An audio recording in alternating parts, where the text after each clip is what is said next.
ಪಾವಗಡ ತಾಲೂಕಿಗೆ ಶಾಶ್ವತ ನೀರಾವರಿ ಯೋಜನೆಗಳನ್ನು ಜಾರಿಗೊಳಿಸಬೇಕೆಂದು ಕಳೆದ 10 ವರ್ಷಗಳ ಹಿಂದೆ ಪಾವಗಡದಿಂದ ಬೆಂಗಳೂರಿನವರೆಗೂ ಪಾದಯಾತ್ರೆ ನಡೆಸಿದಂತಹ ಪಾವಗಡ ತಾಲೂಕು ಸಮಗ್ರ ನೀರು ಹೋರಾಟ ವೇದಿಕೆ, ರೈತ ಸಂಘ, ಪ್ರಗತಿಪರ ಸಂಘಟನೆಗಳು ಸೇರಿದಂತೆ ಮತ್ತಿತರೆ ಹೋರಾಟಗಾರರ ಹೋರಾಟದ ಫಲವಾಗಿ ಪಾವಗಡ ತಾಲೂಕಿಗೆ ತುಂಗಭದ್ರಾ ಡ್ಯಾಂನಿಂದ ಶುದ್ಧ ಕುಡಿಯುವ ನೀರು ಸರಬರಾಜಾಗಲು ಕ್ಷಣಗಣನೆ ಶುರುವಾಗಿದೆ.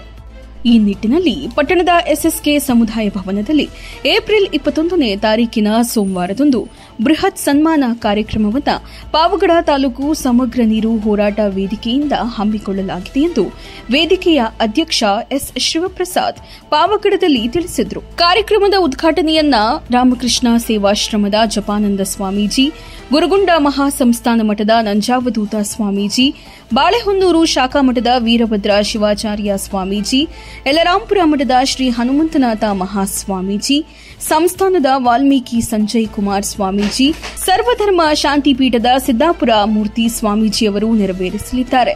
ಸುದ್ದಿಗೋಷ್ಠಿಯಲ್ಲಿ ಕರ್ನಾಟಕ ರಾಜ್ಯ ರೈತ ಸಂಘದ ಜಿಲ್ಲಾಧ್ಯಕ್ಷ ಪೂಜಾರಪ್ಪ, ರೈತ ಸಂಘದ ಅಧ್ಯಕ್ಷರಾದ ಜಿ ನರಸಿಂಹರೆಡ್ಡಿ, ಚಿಂತಕರಾದ ಪುರುಷೋತ್ತಮ ರೆಡ್ಡಿ, ಜೆಡಿಎಸ್ ಪಕ್ಷದ ಗೌರವಾಧ್ಯಕ್ಷರಾದ ರಾಜಶೇಖರಪ್ಪ ಮಾತನಾಡಿದರು.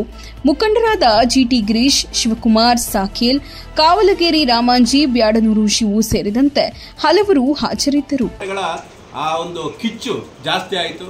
ಆ ಒಂದು ನೀರು ತರಲೇಬೇಕು ಅಂತಕ್ಕಂಥ ರೀತಿಯಲ್ಲಿ ಅನೇಕ ಇಡೀ ತಾಲೂಕಿನ ಜನ ಇದಕ್ಕೆ ಸಹಕಾರ ಕೊಟ್ಟಿದ್ದರಿಂದ ಮತ್ತು ಎಲ್ಲ ಚುನಾಯಿತ ಪ್ರತಿನಿಧಿಗಳು ಇದಕ್ಕೆ ಸಹಕಾರ ಕೊಟ್ಟಿದ್ದರಿಂದ ಈ ಒಂದು ಕಾರ್ಯಕ್ರಮ ಆಗಿದೆ. ಮತ್ತು ಮುಂದಿನದಾಗಿ ಇದೊಂದು ಕೇವಲ ಸನ್ಮಾನ ಮಾಡಿ ಈ ಕಾರ್ಯಕ್ರಮ ಮುಗಿಸೋದಲ್ಲ. ನಮ್ಮ ಉದ್ದೇಶ ಇರ್ತಕ್ಕಂಥದ್ದು ಯಾವುದೇ ನೀರಾವರಿ ಈ ಕುಡಿಯೋ ನೀರು ಬಂದಿದೆ, ಕೃಷಿಗೆ ನೀರು ಬರಬೇಕು. ಈಗ ಏನು ಭದ್ರಾ ಮೇಲ್ದಂಡೆ ಯೋಜನೆ ಸುಮಾರು 39 ಕೆರೆಗಳಿಗೆ ಏನು ಅಲೋಕೇಶನ್ ಆಗಿದೆ, ಆ ಕೆರೆಗಳು ತುಂಬಬೇಕು.